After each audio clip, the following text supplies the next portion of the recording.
Burkina Faso, ou le pays des hommes intègres et des 60 détenus. Ici, il fait plus de 45 degrés, soit 40 de plus que chez moi en cet hiver 2010.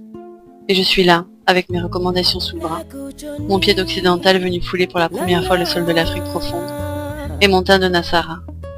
Ce sont d'ailleurs les premiers mots que j'entendrai, avec les bonnes arrivées qui fusent autour de moi. Le campement Tempelga me servira de lieu de vie durant 10 jours. Un petit havre de simplicité, dont le décor est planté par les salamandres, les ânes, les cases, les hamacs, et où je sens tout de suite un concentré de bonnes énergies.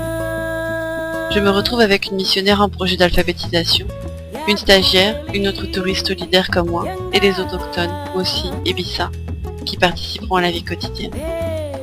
On me présente les principaux outils de mon quotidien, justement. Calebasse, seau, lampe torche. Je m'exécute et j'apprends à vivre avec ce minimum. Je vais passer mes premières journées à beaucoup observer. J'ai l'impression de ne rien savoir, qu'on ne m'a pas appris l'essentiel. Moi qui sais mieux parler, écrire, compter qu'un burkinabé de brousse. Moi qui ai appris à intellectualiser. Je ne sais pas différencier un bébé chèvre d'un bébé mouton. Je ne sais pas porter un seau d'eau sans avoir mal au bras. Je ne suis pas capable d'indiquer l'heure d'après la position du soleil. Et ces femmes, qui ont mon âge, déjà 4 enfants dont un dans le dos, tant d'heures de chant à leur actif, et une élégance inouïe dans leurs longs ensembles moulants, la nuque supportant pourtant 30 litres d'eau sous un violent soleil.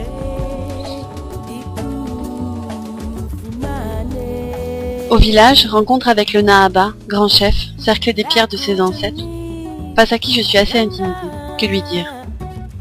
Et là vont suivre en vrac la nuit de danse avec les enfants Peul, les chansons en charrette pour rejoindre le campement, la nuit en réserve auprès des éléphants, l'observation du tissage, de la poterie, de la fabrication du beurre de karité, la journée au jardin, en pâte de pénurie d'eau, où les puits se font secs et les enfants absents de l'école car obligés de seconder les grands la nuit au champ.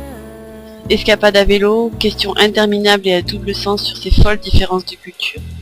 Fou rire avec Inoussa et Caroline, mes accompagnateurs, de ne pas arriver à se comprendre. Pause bienvenue sous les immenses manguiers. Salutations et poignées de main par centaines. Messe, coupé décalé, dégustation du dolo.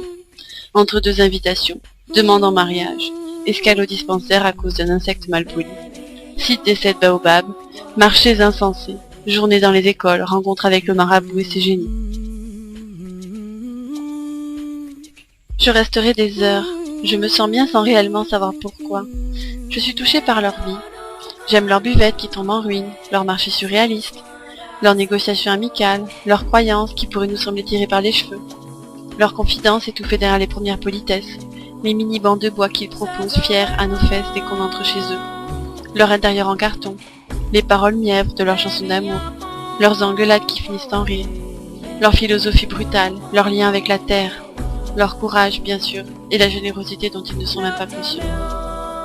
Confrontation aussi avec une religion animiste, culte du sacré et du sacrifice. Ici tout a une histoire, une âme et un dieu, c'est tout un univers. Il me semble encore aujourd'hui qu'une partie de moi n'est peut-être pas montée dans l'avion pour la France. Et de retour dans notre rassurant hexagone, je me rends compte qu'il est si facile de reprendre le tissage de sa petite vie. Comme si de rien n'était, de garder la superbe escapade dans sa parenthèse bien fermée, en lévitation quelque part dans le dos, un peu comme un mirage intemporel. Et pourtant, il s'est passé quelque chose, un je ne sais quoi qui a résonné plus fort pour moi que d'habitude. La disposition d'esprit dans laquelle on se met le temps du dit voyage y est sûrement pour quelque chose, mais tout de même. Ce voyage était au-delà des vacances, du tourisme, du simple dépaysement. La vie est plus que difficile au Burkina Faso, et pourtant c'était un moment de poésie.